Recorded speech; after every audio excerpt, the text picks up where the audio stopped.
Welcome back to One-Footed Phoenix. Today I'm going to be talking about body image as an amputee.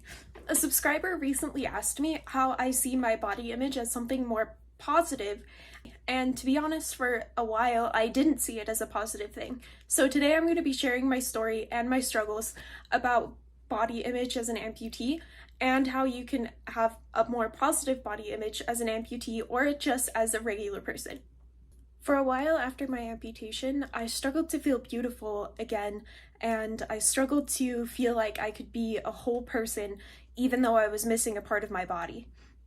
I struggled to know if anyone could love me again after my amputation. I wondered if anyone could really love me being in a wheelchair or with a prosthetic leg, and if they could really see me for who I am and not just my amputation.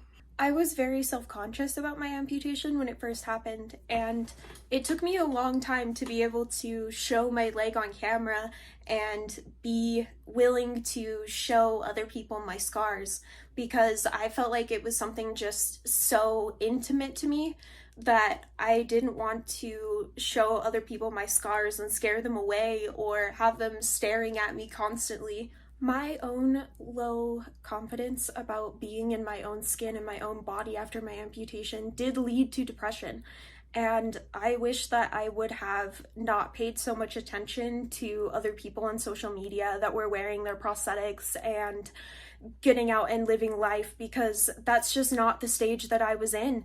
And it's not the stage that I've been in for most of this past year and most of my journey.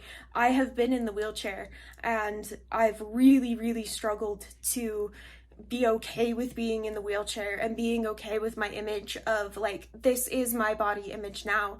In fact, just this past week, something that came up in my therapy session was the fact that I had a lot of anger towards being in a wheelchair, and there was a lot of hidden anger that I didn't know was there, of like, this never should have happened to me. I should not be in a wheelchair. I shouldn't be in a wheelchair because I served a mission. But I am. I am in a wheelchair because I faithfully served a mission. And in no way is that fair or okay. But I have to learn how to make it okay. So how have I learned how to make it okay that I am in this wheelchair? Well, for one, I stopped saying that I'm stuck in the wheelchair. Because that sentence of I am stuck in the wheelchair makes me feel trapped and alone. And when I can rephrase that sentence to I need a wheelchair, it's less sad. It's just, this is how it is. I need the wheelchair. Being in a wheelchair actually means that I can leave the house instead of being housebound all the time.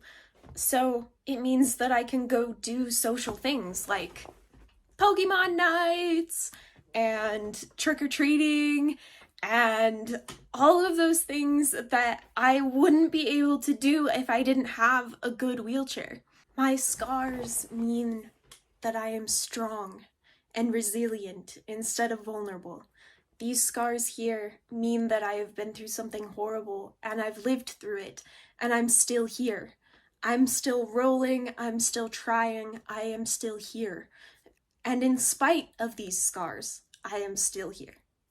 I made up a lot of great responses to people who ask what happened or who stare at my leg.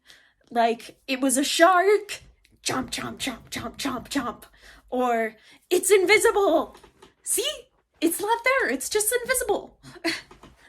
Or, I'm a superhero and my superpower is a detachable leg. I started to surround myself with positive body image influences, meaning other amputees that are advocates for positive body image and that can say, I'm beautiful even though I am an amputee, even though I'm missing a part of my body, I'm beautiful and I like the way that I am.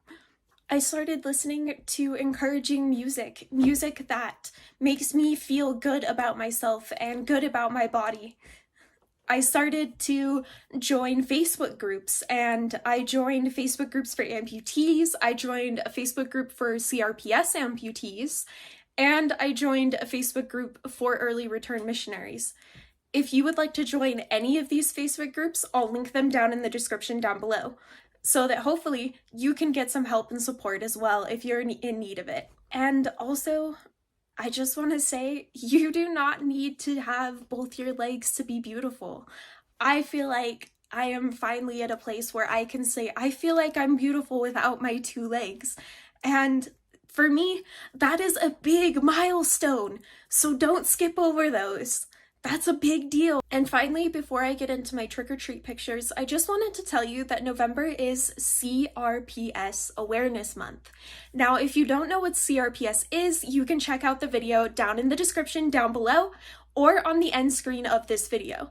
CRPS is a horrible disease, and it ravaged my body for about 3.5 years before I decided to finally amputate. The pain of CRPS is above childbirth, it's above kidney stones, and it's even above amputation. So if you would like to know more and be an advocate for CRPS, I definitely invite you to go watch that video after this one. Enjoy the pictures.